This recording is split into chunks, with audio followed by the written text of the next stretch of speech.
Shalom, chers frères et sœurs, dans le Seigneur Jésus, notre Seigneur et Sauveur, je bénis le nom de notre Dieu. Je lui rends toute la gloire parce que tu es là, parce que je suis là. Je bénis Dieu de ce que toi et moi nous avons la santé, de ce que la santé de notre esprit est en train de couler sur notre âme et sur notre corps. De ce que la santé que Dieu accorde à notre cœur est en train d'impacter notre corps. Je bénis le nom de notre Dieu, le Dieu vivant, créateur, le Dieu saint, le Dieu infiniment élevé, le Dieu très puissant, qui est notre Dieu. Je bénis le nom de notre Seigneur Jésus-Christ, Rédempteur, Sauveur. Je rends grâce à Dieu de ce que l'Esprit de l'Éternel est chez toi, de ce que la gloire de Dieu repose sur nous en ce moment. Je bénis l'Esprit de Dieu parmi nous. Amen. Le thème, ou du moins le sous-thème que nous avons à méditer en ce jour du 8 juillet 2019, c'est l'essentiel pour nous, c'est d'apprendre à pardonner comme Dieu pardonne. Voici notre sous-thème selon le programme qui a été partagé pour cette semaine. L'essentiel pour toi et pour moi, c'est d'apprendre à pardonner comme Dieu pardonne.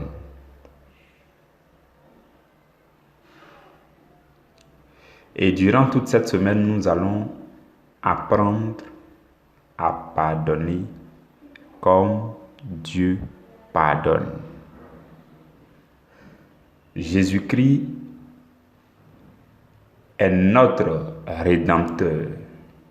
Il a obtenu pour nous le pardon de nos péchés par son sacrifice, le sacrifice sur le bois de la croix. Et vous et moi, nous sommes des co-rédempteurs parce que chrétiens et vivants encore sur la terre. Jésus a dit, comme le Père m'a envoyé, moi aussi je vous envoie. Et il a dit, comme le Père m'a aimé, moi aussi je vous aime. Et il a continué pour dire, aimez-vous les uns les autres.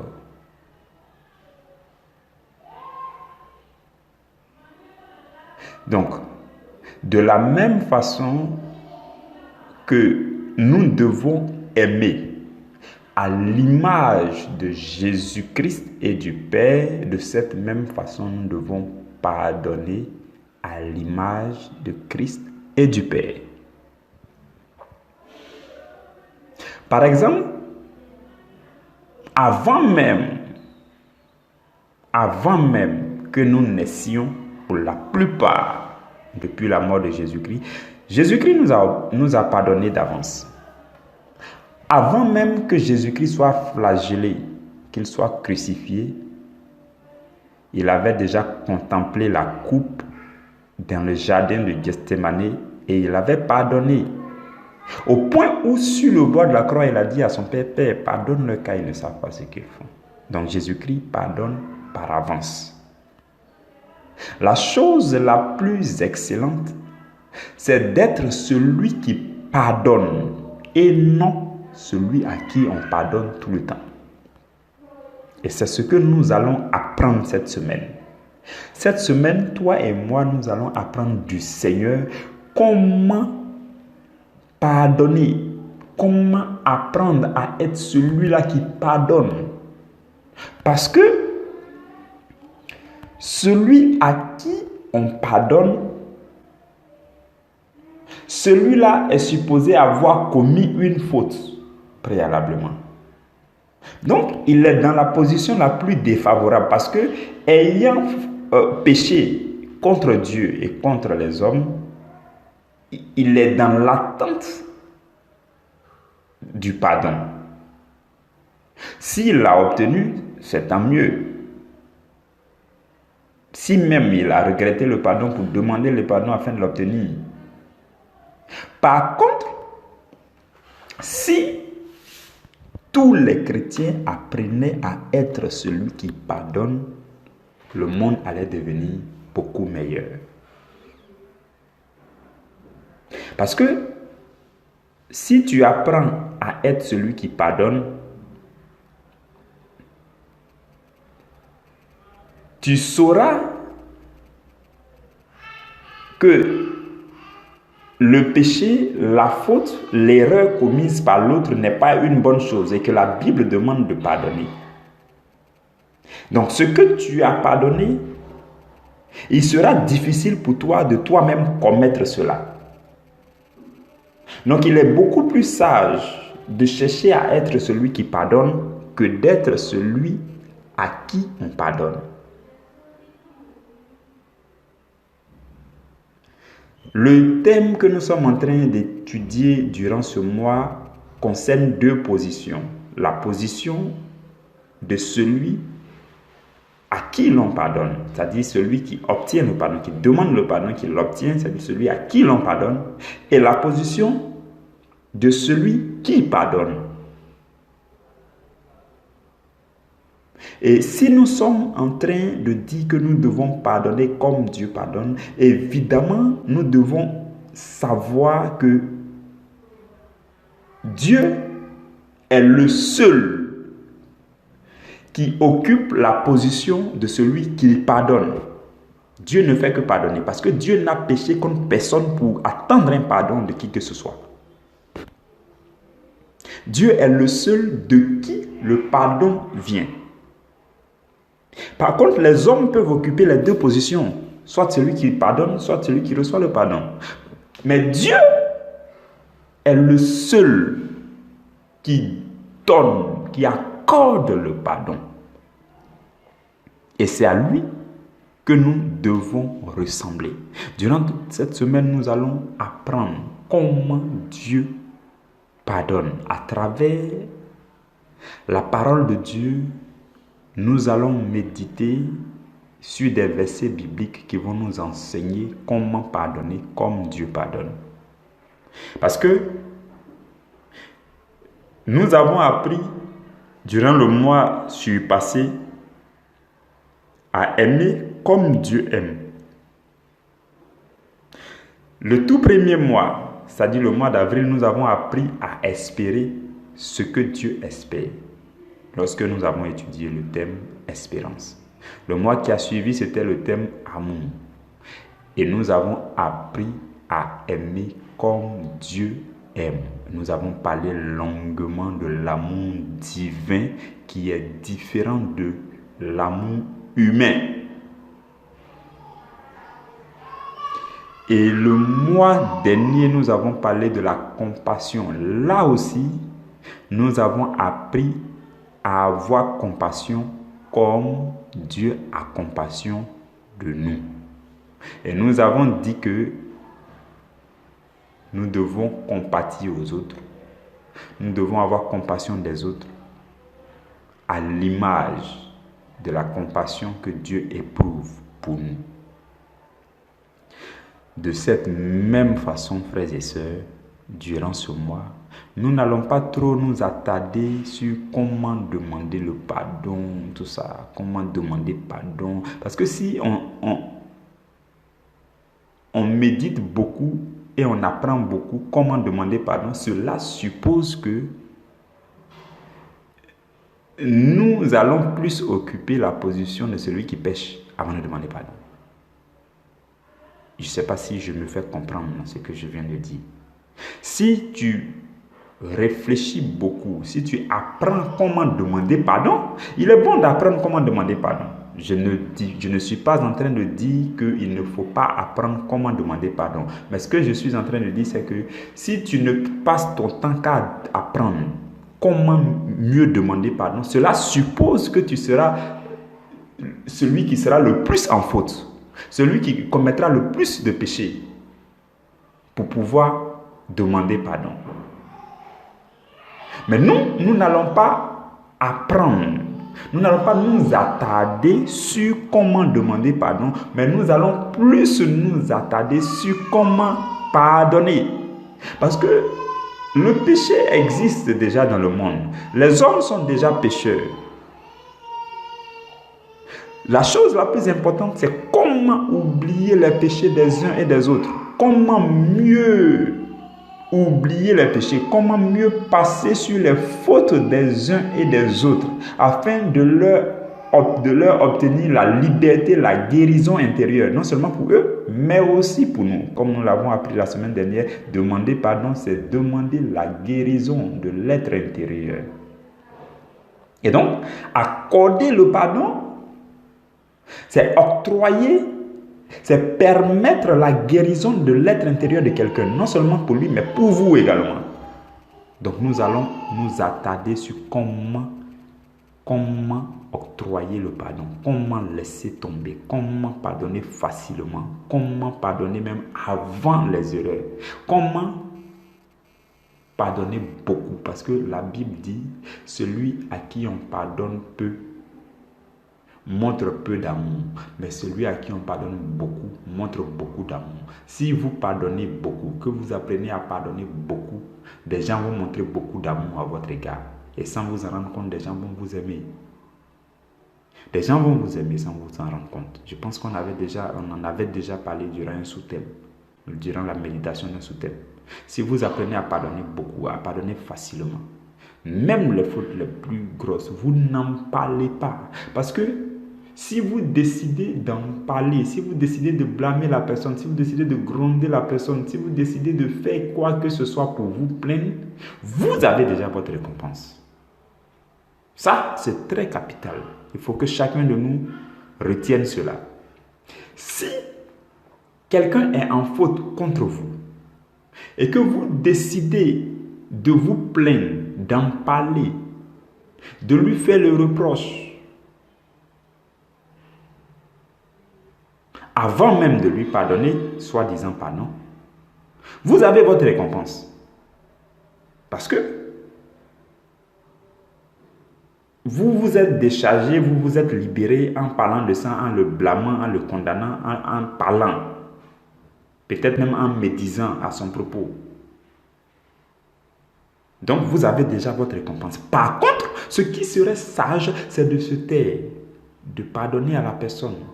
S'il y a lieu de lui dire une ou deux phrases, juste pour lui dire que vous n'étiez pas content, mais vous sacrifiez, vous allez vous sacrifier, ou du moins vous lui pardonnez la faute, parce que tout le monde peut commettre des erreurs. De façon brève et concise, vous lui faites savoir cela, vous pardonnez, vous allez de l'avant. Voici comment pardonner. Et là, votre récompense viendra du Seigneur, parce que vous l'avez fait dans le secret. Et quand vous décidez de le faire, vous n'en parlez plus jamais, parce que toutes les fois vous allez en parler comme si vous voulez vous plaindre, comme si vous voulez vous venger, comme si vous voulez le condamner. Vous avez votre récompense, parce que vous avez décidé de vous en charger, vous avez votre récompense. Par contre, quand vous laissez tomber, que vous oubliez, que vous ne revenez plus là-dessus, votre récompense vient de Dieu. Et c'est toutes ces choses que nous allons apprendre cette semaine. Nous allons apprendre toutes ces choses cette semaine. Et vous allez comprendre que pardonner, c'est aimer. Pardonner, c'est aimer. Aimer d'un amour divin. Parce que quand vous aimez quelqu'un d'un amour divin, c'est sans condition que vous l'aimez. Aucune condition, aucune raison, aucun intérêt. Ce n'est pas parce que la personne se comporte bien. Ce n'est pas parce que la personne est sans faute. Ce n'est pas parce que la personne est sans péché. Ce n'est pas parce que la personne est sage, noble, digne. Ce n'est pas parce que la personne est riche. C'est sans condition que vous aimez la personne, parce que l'amour divin ne regarde que l'âme. Et si vous aimez d'un amour divin, vous allez pardonner très facilement. Nous allons cette semaine apprendre tout cela. Et je crois dans le Seigneur que cela va changer quelque chose dans ton cœur. Cela va impacter quelque part dans ta vie. Cela va peut-être adoucir ta façon de parler. Cela peut-être va adoucir ta façon de faire les choses. Ça aura forcément l'impact sur ta vie parce que j'en suis convaincu. Et c'est pourquoi je vais te demander de rester assidu, d'écouter les messages. Peut-être que tu es en train de parvenir. Ce que nous sommes en train de faire n'est pas facile. Il est toujours facile de commencer, mais il n'est pas toujours facile de terminer. Nous avons annoncé 7 mois d'enseignement. Et par la grâce du Seigneur, ce n'est pas par ma force. Ce n'est pas par mon assiduité, ce n'est pas par une capacité qui vient de moi-même, non. Je vous le dis, c'est la vérité. Si chaque jour, je me tiens pour faire ces exhortations, ces enseignements, c'est par la pure grâce du Seigneur, c'est la capacité de l'Esprit. Parce que moi aussi, il m'arrive des fois de dire, mais je suis fatigué. Mais non, c'est la force de l'Esprit qui me soulève. Voici un sujet de rendre gloire à Dieu. Et de la même façon, vous devez vous laisser guidé par le Seigneur pour écouter ces messages. Nous avons commencé ensemble, continuons ensemble. Écoutons le message de Dieu. C'est pourquoi je donne aussi l'occasion à chacun de vous de poser les questions. De poser les questions. Si vous avez des questions, n'hésitez pas. Mais si nous sommes sur cette plateforme, c'est pour aimer Dieu. Aimer Dieu profondément. Dans l'humilité, c'est nous soumettre à la parole de Dieu. Parce que souvenez-vous que la Bible dit, soumettez-vous à Dieu. Résistez au diable et il fuira loin de vous. Tant que vous ne vous êtes pas soumis à Dieu, à sa parole, tant que vous n'avez pas obéi, honoré la parole de Dieu, et que vous partez résister au diable, il va tenir tête contre vous. Mais, si vous décidez, comme nous sommes en train de faire, vous et moi, de vous soumettre régulièrement à la parole de Dieu, de consacrer la première partie de votre journée à écouter la parole de Dieu. Chaque jour, il y a 30 minutes, environ 20 à 30 minutes de prédication que vous écoutez. Vous lisez quelques chapitres de votre Bible et vous vous attelez à mettre en pratique ce que vous entendez. Vous aurez déjà fait la première étape. Soumettez-vous à Dieu. Et alors, vous pouvez vous permettre de résister à Satan. Et je vous le dis, il fuira très loin de vous parce que c'est la parole de Dieu. Dieu est fidèle à sa parole et il accomplira pour vous. Les œuvres de Satan vont fuir loin de vous. La maladie va fuir loin de vous. La situation que tu es en train d'endurer, puis tu cherches la solution en un point fini, tu tournes à gauche et à droite. En fait, c'est parce que tu n'es pas encore soumis à Dieu, à sa parole, et que tu n'as pas encore décidé de résister au diable. Que cette situation est là. Je te le dis, c'est la vérité. Quand tu auras accompli les 2 premières étapes, ta situation financière va changer. Ce qui ne va pas dans ta vie, peut-être que tu atteins une âme sœur, je ne sais pas. Mais l'esprit de célibat va céder, ça va fuir loin de toi. Peut-être que ça n'allait pas en famille. Mais l'esprit de discorde que l'ennemi a envoyé va fuir loin de toi parce que tu te seras soumise à la parole de Dieu et que tu auras commencé à résister au diable. Frères et sœurs dans le Seigneur, demeurons. La Bible dit, Jésus nous demande de demeurer dans sa parole parce qu'il dit celui qui demeure en lui, lui il va aussi demeurer en cette personne. Demeurons dans le Seigneur. Ici, il t'arrive des fois de penser que tu es fatigué d'écouter les pains. Pourquoi est-ce que c'est chaque jour? Non, mais comment est-ce qu'on peut écouter les messages chaque jour? C'est trop intense, chaque jour, c'est trop... Mais, si nous mangeons chaque jour, pourquoi est-ce que nous ne mangeons pas la nourriture spirituelle chaque jour? C'est justement la raison pour laquelle cette plateforme existe. Pour que les amoureux de la parole de Dieu se rassemblent. C'est pourquoi quand je nous annonce la parole de Dieu sous la motion de l'Esprit, je m'appuie sur la Bible. Et j'ai demandé à Dieu de ne pas me faire dire des choses qui ne sont pas dans sa parole. que l'Esprit de Dieu parle à travers moi pour ne dire que ce qui est dans sa parole. Et si vous méditez la Bible, vous pouvez vérifier régulièrement. Si vous avez une question, vous posez, ainsi de suite. Comme je nous l'ai dit une fois, il n'y a jamais de contradiction dans la Bible. Il n'y a point de contradiction dans la Bible, mais il y a des choses complexes à comprendre. Alors que, de la même façon que c'est l'esprit de l'homme qui permet de connaître les choses de l'homme, de cette même façon, seul l'Esprit de Dieu permet de connaître les choses de Dieu, les mystères cachés de l'Évangile. La pensée profonde de Dieu que nous sommes en train de rechercher sur cette plateforme. Que Dieu te bénisse parce que tu es assidu. Que Dieu te bénisse parce que bientôt le diable va commencer à céder. Il va fuir de ta vie dans le nom puissant de Jésus. Amen.